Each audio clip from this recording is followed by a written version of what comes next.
ஜனமே, கர்த்தருடைய பிள்ளைகளே, கர்த்தர் இந்த நாளில் உங்களை ஆசீர்வதிக்கும்படி கர்த்தருடைய நாமம் உங்கள் மேலே ஒதுக்கிட்டோம்.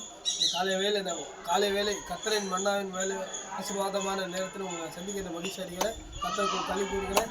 இன்று நம்மளுக்கு கொடுத்த வாக்கு தத்துவம், கர்த்தர் நல்லவர். ஆமென். அவர் நல்லவர், அவர் கிருபை என்றும் உள்ளது.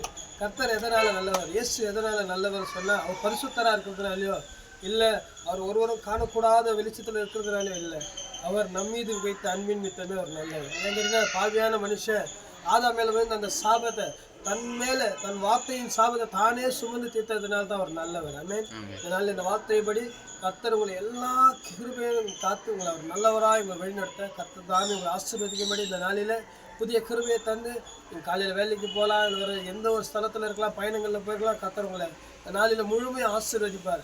ஒன்றுக்கும் கவலைப்படாதீங்க. ஒருவேளை கலங்கி தவிக்கிறவங்கள கர்த்தர் என்று ஆற்றி தேற்றுவார். ஏன்னா அவர் நல்லவர். அவர் பாவிகளுக்காகவே வந்து தன் சொந்த ரத்தத்தை சிந்தி நம்மளை எல்லாம் மீட்டு கொடுத்து நம்மளுக்கு ஒரு ரட்சிப்பின் வழியை நமக்கு தந்தார். அதனால தான் அவர் கிருபை என்றும் உள்ளதுன்னு வேதம் சொல்லுகிறது.